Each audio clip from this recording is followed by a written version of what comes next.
জাতীয় চক্ষু বিজ্ঞান ইনস্টিটিউট ও হাসপাতালে দীর্ঘদিন ধরে চিকিৎসা সেবা বন্ধ থাকায় ভোগান্তিতে সাধারণ মানুষ। তবে জরুরি বিভাগ চালু থাকলেও আহত জুলাই যোদ্ধা এবং ডাক্তারদের পাল্টাপাল্টি অভিযোগে বন্ধ রয়েছে বাকি সেবাসমূহ। সরেজমিনে দেখা যায় হাসপাতালের স্পেশালিস্ট ডেডিকেটেড কেয়ার ইউনিট সম্পূর্ণটাই 5 জন জুলাইয়ের আহত যোদ্ধাদের দখলে। তাদের সাথে কথা বলার চেষ্টা করলে খাবার থেকে চিকিৎসা সব বিষয়ে অভিযোগ তুলেন তারা। আমরা চাই যে সাধারণ রোগীরা যদি চিকিৎসা ঠিকমতো পায়, আমার এটাই চাওয়া। আমাদের চিকিৎসা করতেইছে না, বাট আমাদের দেখতেও আসেন। এখন বর্তমান আমরা মেডিকেলে বেডে যেরকম নিজের বাড়ি শুয়ে থাকে ওই রকম আমরা শুয়ে আছি। ভাই আমাদের চিকিৎসা হবে, আমরা চাই যে আমাদের সুস্থ।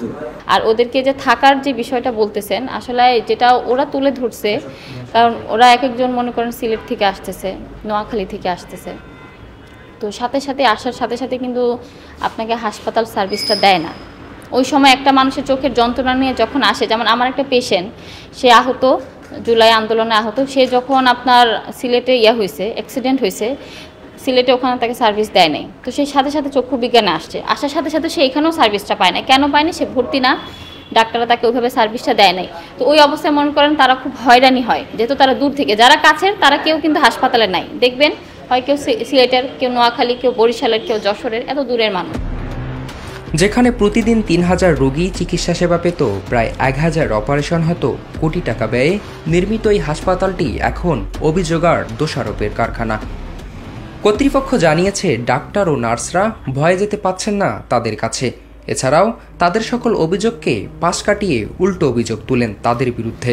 চিকিৎসা, সর্বোচ্চ চিকিৎসা তাদের দেওয়া হচ্ছে, এমনকি আমাদের 4টা স্পেশালাইজড চক্ষু হাসপাতাল যেগুলো আছে, যেমন সিএমএস, ওনাদের চক্ষু বিভাগের প্রধান, ঢাকা মেডিকেল কলেজের চক্ষু বিভাগের প্রধান, বাংলাদেশ মেডিকেল ইউনিভার্সিটির চক্ষু বিভাগের প্রধান, একটা বেসরকারি হাসপাতাল সবচেয়ে বড় যেটা ইসলামিয়া চক্ষু হাসপাতাল, সেটা রেটিনা বিভাগের প্রধান। এই 4 জনকে নিয়ে আমরা একটা মেডিকেল টিম গঠন করি তাদের চিকিৎসার ব্যাপারে, এবং তাদের সাজেশন নিয়ে তাদের চিকিৎসা দেওয়া হয়, এবং যাদের ছাড়পত্র দেওয়ার কথা বলা হয় ওই মেডিকেল টিমে, তাদেরকে ছাড়পত্র রেডি করা হয়, কিন্তু তারা আলটিমেটলি ছাড়পত্র নিতে রাজি হয় না। তাদের ইচ্ছা মতো যেভাবে আছে, মানে ইচ্ছা মতোই চলে গেছে, হসপিটালের কোনো নিয়ম নীতির তোয়াক্কা না করে। জুলাই আহত যোদ্ধারা বলছেন পচাবাসি খাবার দেওয়া হচ্ছে তাদের। খাবার নিয়েও রয়েছে পাল্টাপাল্টি অভিযোগ। খাবারের মানটা কখনো তারা যখন মিডিয়া দেখে, যেমন আপনারা যেমন আসছেন আজকে, যেমন আজকে খাবারের মানটা ভালো করছে, যখন মিডিয়া থাকে না তখন তারা খাবারের মানটারে খারাপ করে নেয়, যারা খাওয়া যায় না। না, ওই রকমের যদি প্রত্যেক দিন হয় তাহলে তোমাদের অভিযোগই থাকে না।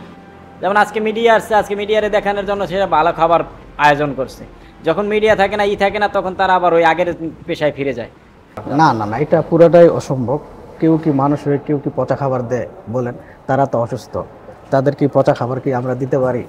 আমাদের যা আছে সব ইনটেক যে হিসাবে অনুযায়ী আমাদের সারগুলো দেয়, আমরা অনুযায়ী আমরা পাক করে সুন্দর করে ওদেরকে খাবার দিই আর কি। আহত যোদ্ধা এবং ডাক্তারদের এই পাল্টাপাল্টি অভিযোগে ভোগান্তিতে সাধারণ মানুষ। এই নাটকীয়তার শেষেই বা কোথায়? এটা হারাও এই দেশের জনগণ, আর একজন লোক যারা আমরাও এই দেশের জনগণ। এটা সরকারি হাসপাতাল, এটা সবারই সমান অধিকার আছে। এখন তারা কিভাবে কি করবে বা এটা সরকার কি করবে, এটা তাদের ব্যক্তিগত ব্যাপার, এটা নিয়ে তো আমি আজকে এসে চিকিৎসা দিতেছে না, বলতেছে যে আজকে বন্ধ, এটা সেটা বিভিন্ন জিনিস। তো আমি খুব দুঃখ পাইছি মনে। এতে করে কি আপনারা ভোগান্তিতে পড়ছেন কি? হ্যাঁ, অবশ্যই ভোগান্তিতে পড়ছি। আমরা দূর দূরান্ত থেকে আইসা যদি আমরা চিকিৎসা না পাই, তো এই জায়গায় সরকারের কার্যক্রম ব্যাহত হচ্ছে। গত মে মাসের শেষের দিকে জুলাই যোদ্ধা ও হাসপাতালের ডাক্তার ও নার্সদের মধ্যে মারামারির ঘটনার পর থেকে হাসপাতালটির সকল চিকিৎসা সেবা বন্ধ হয়। পরবর্তীতে জরুরি সেবা চালু করা হলেও এখনও বহির্বিভাগের সকল সেবা বন্ধ রয়েছে।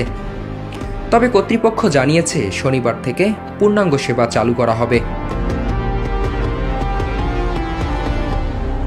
কেশব রায়, বার্তা 24।